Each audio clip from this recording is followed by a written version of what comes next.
Stop blaming your prices. This is why you're attracting clients who don't see the value in your work.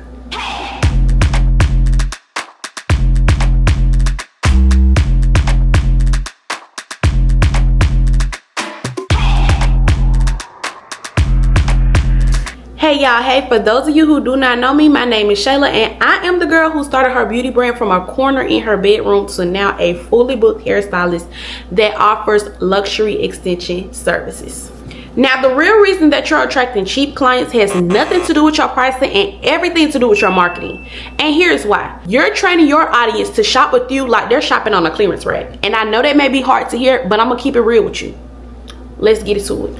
I see advice like this all the time. In order to get clientele, you need to run a special, run a deal, get free models, when all of that is completely wrong. Everyone is giving you this advice, but no one is telling you what the aftermath of this may cause. You start to run all these sales, run all these deals, get all these free models, and you start attracting clients who are complicated, who give you a headache, who have you unmotivated, and who are not seeing the value in what it is that you offer in a skill that you have worked your butt off for. And guess what? The moment they find someone else that has even 10 to 15, maybe even $20 cheaper than you, they're gone. And what are you left to do? You're now looking to fill your books again. You're now trying to run another special so that you can get more clients, when really you need to be marketing the value in your offer, in your skill. The stylists that have loyal paying customers who pay their value aren't winning because they keep running specials. They marketing the value in the offer. Number one, their content educates their clients. Number two, their brand looks premium. Number three, their clients feel a luxury experience from the time they hit the door. Number four, they show consistent results. And number five, they understand exactly why they're worth every single dollar. Now, I know exactly what you're thinking. You telling me all this, but how do I actually execute? And don't worry, sister, I got you. Content that educates. When I say this, this is exactly what I mean.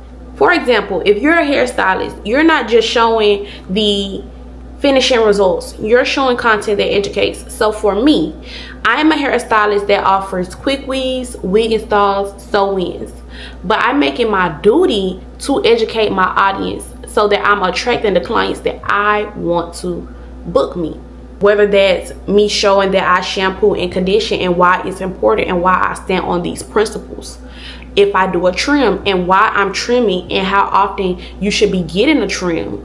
I showcase the type of extensions that I include in my services and why I include these extensions, how to maintain these extensions, and before and after videos. Those do wonders because it not only shows the process, but it shows the client what to expect once they book you.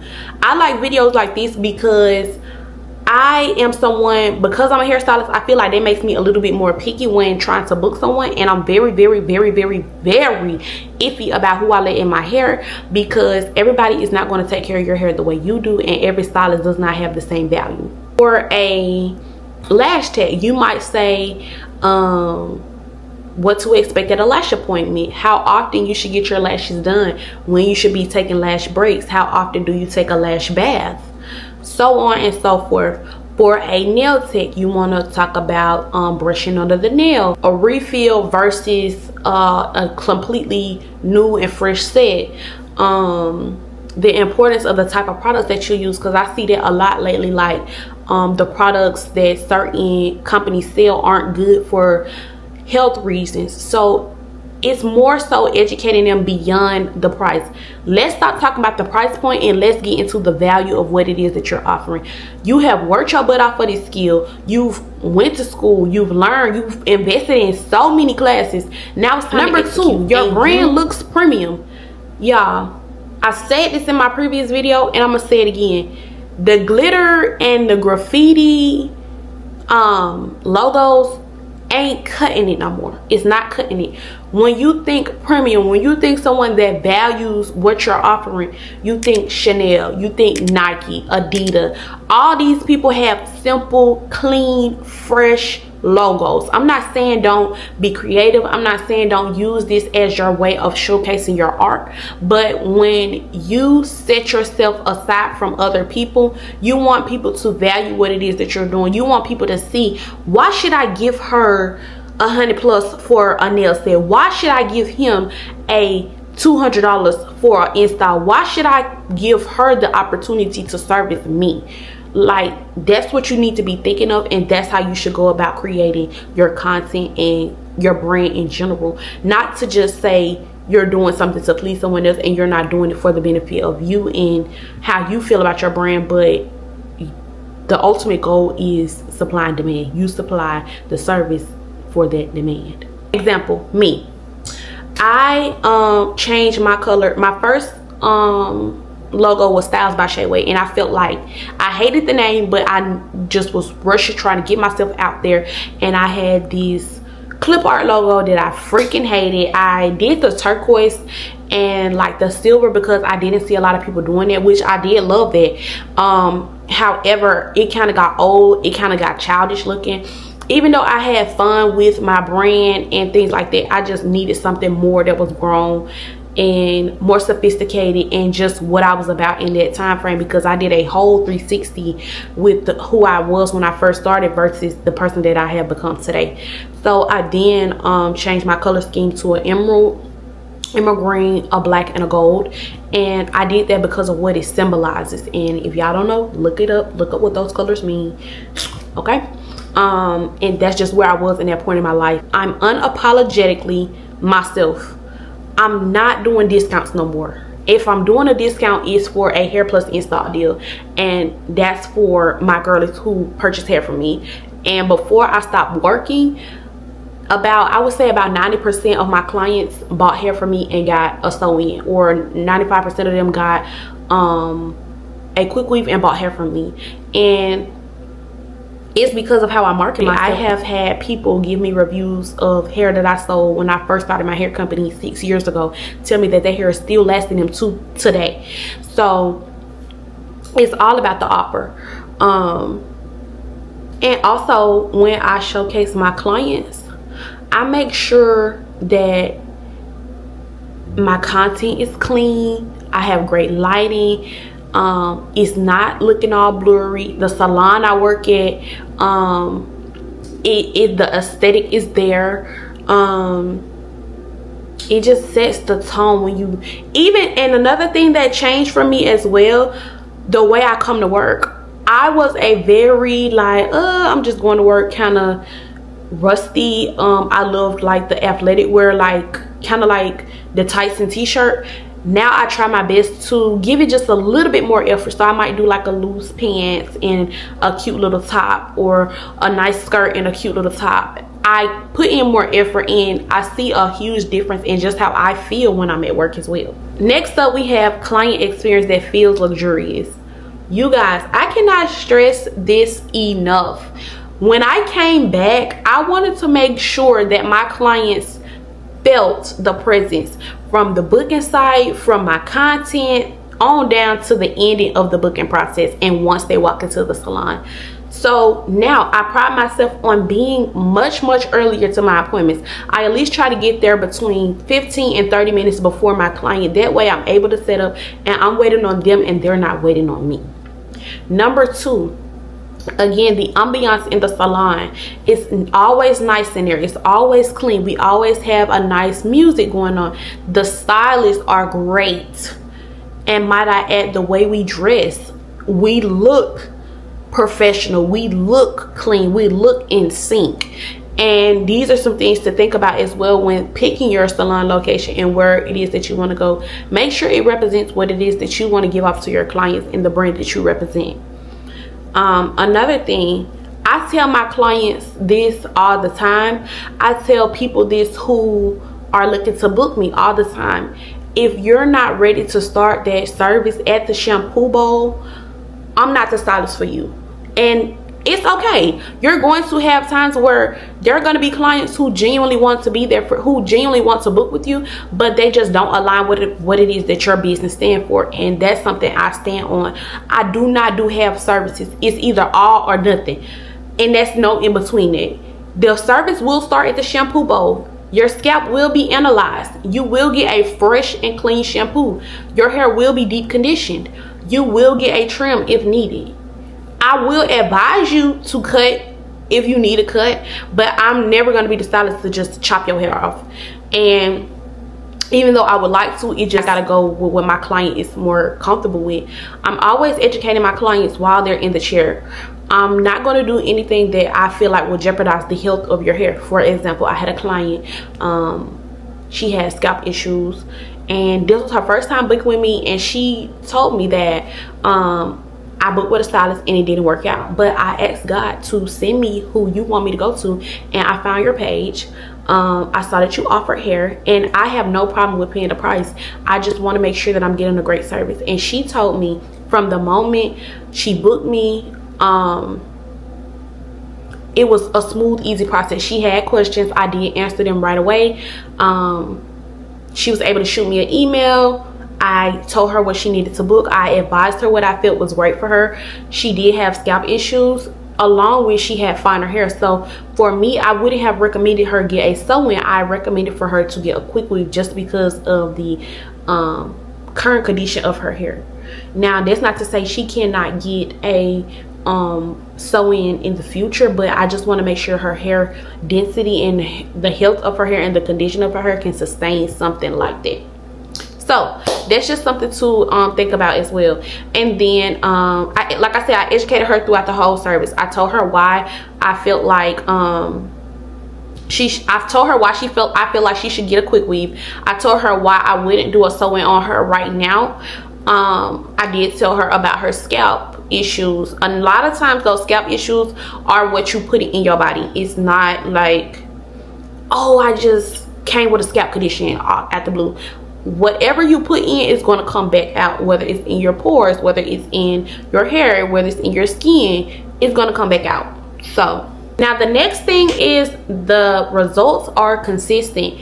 You guys, I cannot stress this enough. When it comes to your results, I don't need you to do this influencer hair like the baddest piece of joint you ever did, and then you have your everyday girls who are keeping your books full, who are paying you, who are budgeting to come to you every single week, every single month, and you sew in her bundles and you have gaps.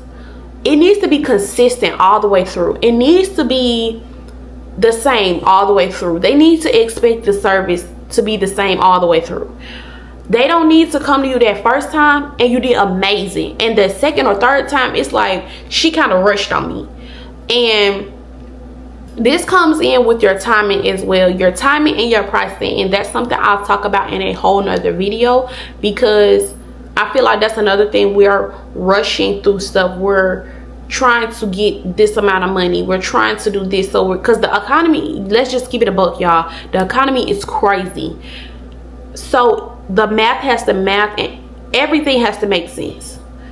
Don't do something for $1, because I guarantee you your clients will value what it is that you're giving when you take your time, when you're consistent, you're honest. I cannot tell y'all how many times I have had clients tip me $50, $100, $200 because they see the value, they see the consistency. I've upped my prices and my clients have no problem paying it. They know they're going to get a great experience. They know the ambiance is going to be exquisite. They know they're going to get a high quality service. They know their hair is going to be taken care of, and I'm not going to fry their hair off. I'm not going to not shampoo their hair good. I'm not going to just chop all their hair off and they don't give me the okay to do so. I'm going to be consistent all the way through, every single time. And if it's not aligned with my principles, I'm going to let my client know that in the best way possible, in the most professional way possible. And lastly, but certainly not least, understanding why they are charging what it is they charge, and understanding the value in what it is that they're charging. You guys, again, I'm going to do a more in-depth video about this so y'all can really get the gist of this, but you can't say, I'm going to be a stylist that charge $500, but you have not mastered the skill yet. I'm not telling you to work like a dog, but I'm telling you to master your skill first, and then add your price tag and add your profit, and then add more. because you will find yourself burnt out. There's a clientele for everybody. It's enough people out here for everybody. But you got to understand why it is you're charging what you're charging. So what does that mean? You need to know your numbers. People out here charging, just say $125 for a ponytail. But you don't even know how much your overhead is. You don't know how much your booking site is. You don't know how much your products is.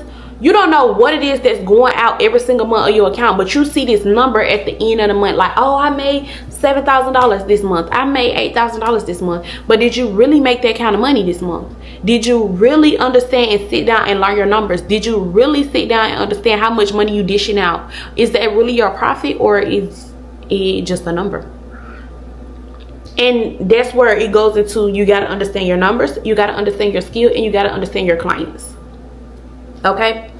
And it does not happen overnight. It does not happen overnight. It does not become something that's easy. But what I tell people, you got to get comfortable with being uncomfortable. Okay? And that's something I'm learning every single day, especially as an entrepreneur. Because believe it or not, I've been the person who has been overwhelmed, overbooked, overly stressed, overly burnt out, ready to give up. If you are someone who's been following me on social media for a while, you know I have had moments where I've came to the internet like, I can't do this no more. Like, it's not what it was when I first started. It's not giving what it was when I first got in it. It's not giving what I wanted it to give. It's not doing what I wanted it to do. And me taking off for almost 10 months during my pregnancy and after my pregnancy was the pause that I needed for my business, to sit back, to evaluate, to fast, to talk to God, to just evaluate my business and what it is that I wanted and what it is that I want to do and what it is that I want to showcase and the people that I want to attract. I love being behind the chair. I love teaching. I love everything that I do in the beauty industry. However, I can't allow the thing that I love to tear me down, to break me down, and to tarnish me. So with that being said, give yourself grace. Learn the business. Learn the behind the scenes. And really pray on what it is that you should be doing. Make sure you're marketing to the people who are aligned with what it is that you're doing. Make sure that when you're doing this, it's purposeful and it feels right, and not to just do everything for the value of $1, but do it because you love doing it because you have integrity, and do it because it's what you were called to do. Nevertheless, I love y'all so very much. You are destined for greatness. Let me know in the comments what type of videos y'all would like to see from me, and nevertheless, I love y'all. Mwah.